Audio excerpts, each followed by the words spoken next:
I'm also going to run another wire from the fuse box to the bench seat for a USB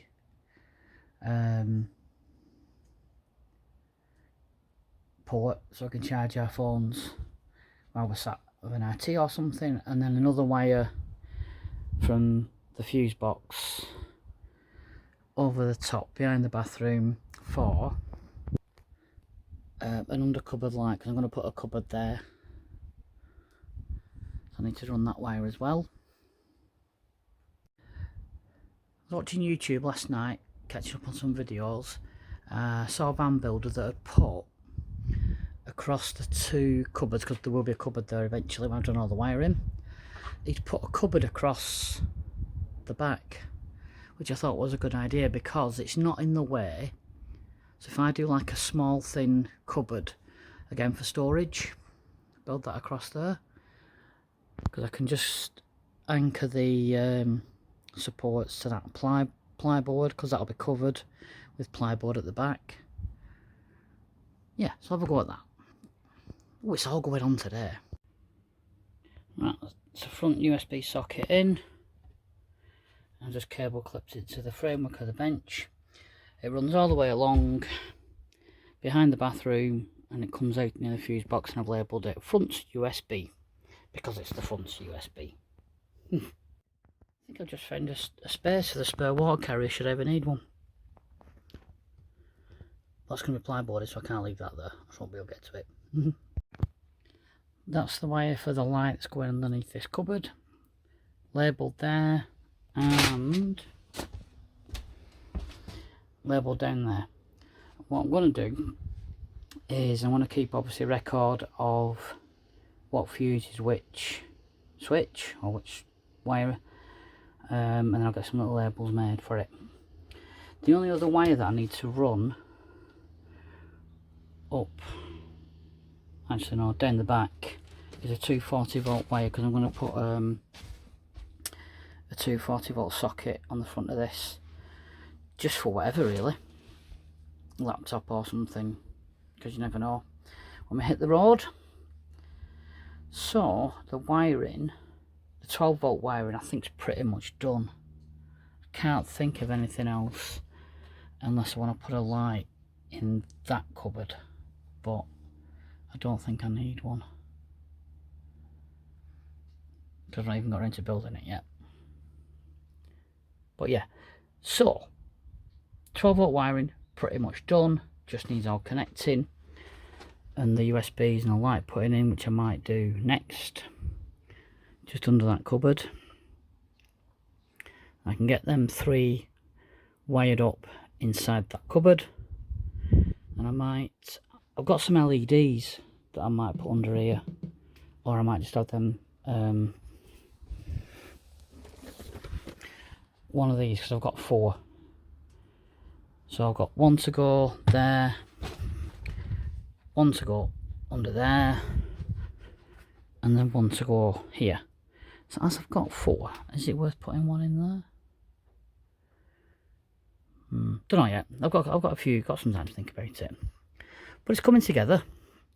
And then I need to wire in the control panel. I also need to order some roof lights as well. And I need to get up on the roof and take the gaffer tape off the gland and stuff. I also need to put in that envelope there is the jumbo door seal, which I'm going to put on the top of both back doors, so it creates a nice seal when the door is shut. So lots to do in this episode, but let's crack on. I connected one USB socket, but it was a bit of a scramble, so I'm just taking the front off, make it a bit easier. And there we have 2 USB sockets and an over the bed light. The light it's a stick-on strip, so it's just easy to put on. I've kept the brackets anyway, just in case it decides to fall off. If not, Flex. Looks good. Got some 240 volt wire here. So what I'm going to do is I'm going to run a length through a hole in the panel around the back of the bathroom and out into the bench seat, and that's ready for the inverter to come whenever I order it. Can't put the panel back yet properly because I've still got the isolator wire to the battery to do, and the split charger to do when my clamps come, or lugs as they're called. Thanks Romy and Rob. And then once I've done the isolator and the split charger, I can then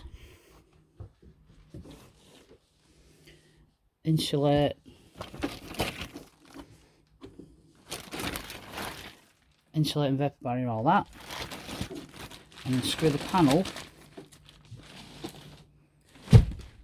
to the wall one last time. So let's crack on with the 240 volt wiring. I've just forgotten I need to put another 240 volt wire behind the panel to go across the bed beam down to the kitchen, because that's where the fridge is going. Got to do that as well. In Betty 1 I connected the inverter to one socket and then the other socket to a spare socket that I put under the sink. Can't do the same on this one unless I put a 240 volt socket above the batteries. So one plug, one wire to that socket, one wire behind the bathroom to the socket, and then one wire down and across the beam. But I don't really want the socket I'm never going to use. I'll do the no.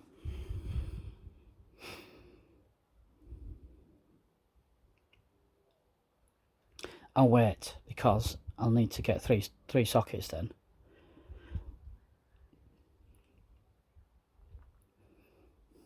Might put a double at the edge of that battery there.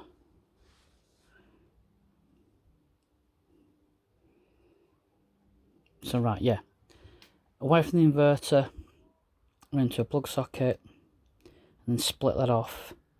One goes behind the bathroom, one goes across the beam to the kitchen. That's what I'll do. So I'll have to wait because I need to get some sockets. Right, it's only a short video on this episode, guys, so thanks very much for watching. Please give us a thumbs up, give us a like, give us a subscribe, drop a comment down below, tell us what you think about your two's build. Done a few electrical bits today, lighting, USB sockets, I'll turn you around, USB socket down there, and really especially I'm hampered with stuff that needs to be ordered and delivered. But hopefully in the next episode I can do the 240 volt wiring, because I need to get some sockets. So thanks for watching, hope you enjoyed it, and we'll see you very soon. Just keep doing what you do. Spike your fingers.